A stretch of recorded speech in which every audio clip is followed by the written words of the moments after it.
یہ ہمارے ہاں جو ایک طبقہ کہلاتا ہے بریلوی طبقہ، ان کے ہاں یہ آیتیں جو ہے سورہ یونس کی بہت کثرت سے پڑھی جاتی.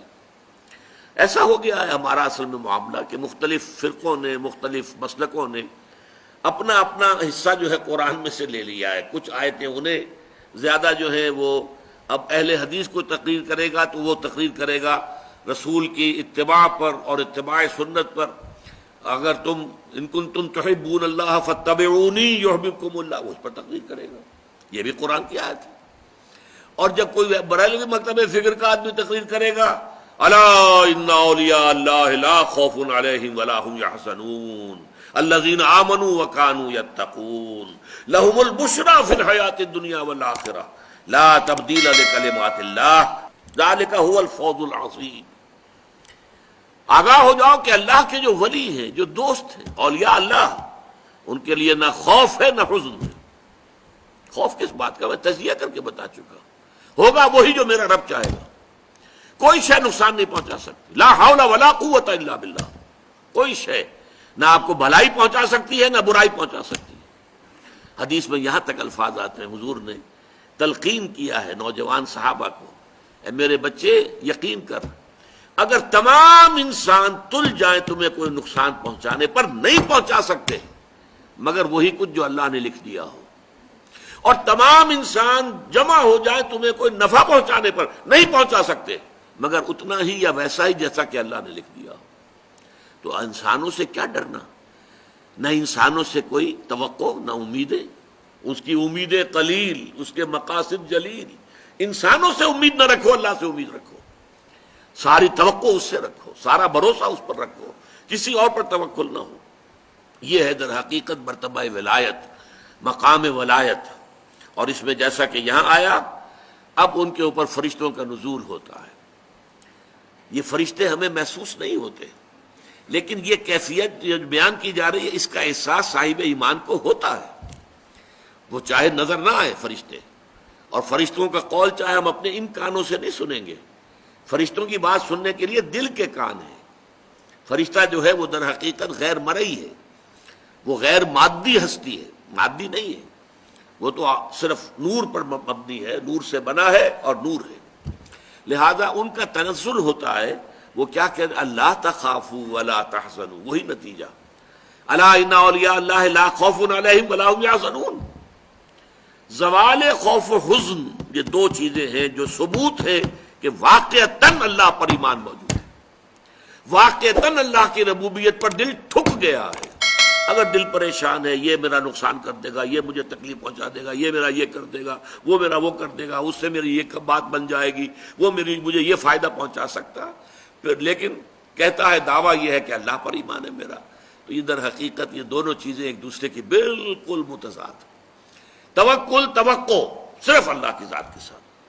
اللہ تخافوا ولا تحزنوا، نہ خوف کھاؤ نہ حزن سے دو چار ہو. وابشروا بالجنۃ التي كنتم توعدون، اور بشارتیں حاصل کرو، خوشیاں مناؤ اس جنت کی کہ جن کا تم سے وعدہ کیا جاتا تھا، اہل ایمان سے وعدے کیے گئے ہیں. وَلَكُمْ فِيهَا نَحْنُ أَوْلِيَاؤُكُمْ فِي الْحَيَاةِ الدُّنْيَا وَفِي الْآخِرَةِ. ہم تمہارے ساتھی ہیں، مددگار ہیں، پشت پناہ ہیں، حمایتی ہیں، دنیا کی زندگی میں بھی آخرت میں بھی. یہ نوٹ کر لیجئے، یہ دنیا کی زندگی میں ایک چوسر کی جنگ ہے. جیسے چوسر کی سڑک ہوتی تھی، حق و باطل کی جنگ جاری ہے. حق و باطل کی ایک جنگ ہمارے اندر ہے. ایک طرف ہمارا نفس امارہ ہے جو برائی کی طرف ہمیں دھکیلتا ہے، ایک طرف ہمارے اندر روح ربانی ہے، وَنَفَخْتُ فِيهِ مِن رُوحِي، وہ ہمیں خیر کی طرف، بھلائی کی طرف، بلندی کی طرف کھینچتی ہے. ایک کشاکش جو ہے ہمارے اندر ہے. کچھ کشاکش باہر چل رہی ہے. ہمارے اس نفس کو تقویت دینے کے لیے، اسے مشتعل کرنے کے لیے یہ شیاطین جن موجود ہیں. الذی یوسوس فی صدور الناس من الجنۃ والناس. حضور نے فرمایا کہ جب قلب غافل ہوتا ہے اللہ کی یاد سے تو شیطان اپنی تھوتنی لگا دیتا ہے دل کے ساتھ اور پھونکے مارتا ہے اس کے اندر، مشتعل کرتا ہے. جو حیوانی جذبات ہیں، جو انسان کے سفلی جذبات ہیں، اڈ اور لبیڈو کے جو تقاضے ہیں، انہیں مشتعل کرتا ہے، ایکسائٹ کرتا ہے، تاکہ وہ مشتعل ہو کر اور وہ انسان کے جو ہے اس وقت ہوش اور حواس کے اوپر غالب آ جائے۔ اس کے مقابلے میں فرشتے ہیں غیر مرئی۔ فرشتے جو ہیں وہ ہمیں روحانی طور پر تقویت پہنچاتے ہیں۔ ہمارے اندر کا جو خیر ہے، جیسے کہ ہمارے اندر کا شر، نفسانیت، اس کو تقویت پہنچانے والے شیاطین جن باہر موجود ہیں جو نظر نہیں آتے۔ اسی طریقے سے ہمارے اندر کا خیر، روحانیت، اس روحانیت کو تقویت پہنچانے والے ملائکہ ہیں جو خارج میں موجود، وہ بھی نظر نہیں آتے۔ یہ بھی غیر مرئی، وہ بھی غیر مرئی۔ مرئی لوگوں کے اندر بھی جو انسان ہیں، خیر کی طرف بلانے والے بھی ہیں، شر کی طرف بلانے والے بھی ہیں۔ آپ کا دوست یہ بھی کہے گا چھوڑو میاں کیا کس چکر میں پڑ گئے حلال حرام کے، دیکھو فائدہ ہوتا ہے اس کام کے اندر، جس کام میں فائدہ ہو وہ کرو، اللہ اللہ کر اللہ۔ یہ کیا حلال اور حرام اور صحیح اور غلط اور جائز اور ناجائز، وہ آپ کو شر کی ترغیب دے رہا ہے کہ نہیں دے رہا؟ اسی طرح کوئی آپ کا بھائی ایسا بھی، اللہ کے بندے خیال کر، غلط کام مت کر، اس سے تھوڑا سا یہ کہ تجھے دنیا میں دولت مل جائے گی، اخروی زندگی برباد ہو جائے گی تیری، ایسے انسان بھی تو ہے نا آخر۔ تو لوگ جو ہے خارج میں، انسانوں میں بھی داعیان شر بھی ہے، داعیان خیر بھی ہے، وہ تو ویزیبل ہے، مرئی ہے۔ غیر مرئی عالم میں جنات، شیاطین جن ہیں جو ہمارے نفسانی خواہشات اور تقاضوں کو بڑکاتے ہیں، اور ادھر ملائکہ ہیں جو ہمیں تھپکی دیتے ہیں، تم نے اچھا کام کیا ہے۔ اچھا کام کر کے جب مسرت ہوتی ہے، حضور نے فرمایا اذا سرت کا حسنتک وساءت کا سیئتک فانت مومن۔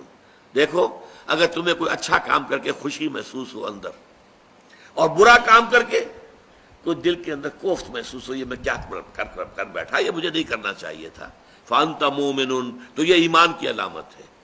اذا ساءت کا سیئتک وسرت کا حسنتک فانت مومن، بھلائی کر کے خوشی ہو، کوئی برائی ہو جائے تو افسوس ہو، رنج ہو، تو یہ گویا کہ ایمان کی علامت ہے۔ تو فرشتے تھپکی بھی دیتے ہیں، حوصلہ بڑھاتے ہیں۔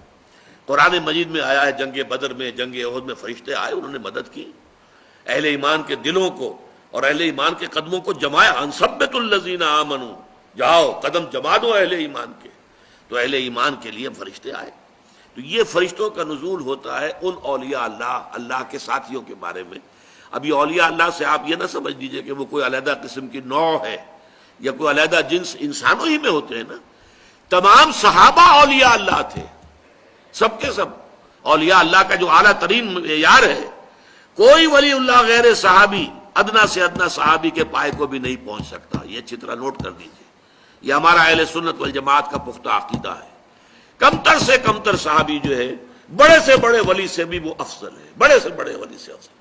تو اولیاء اللہ سے مراد یہی نہ لے لیجئے جو ہماری اپنی جو ووکیبلری ہے، ہماری بول چال میں صوفیاء کرام کے لیے الفاظ یہ آتے ہیں، وہ بھی ہیں الحمدللہ، ان کے اندر بھی اولیاء اللہ بہت بڑی تعداد میں، لیکن جو ہمارے صحابہ کرام تھے وہ تو سب کے سب اللہ کے ولی تھے۔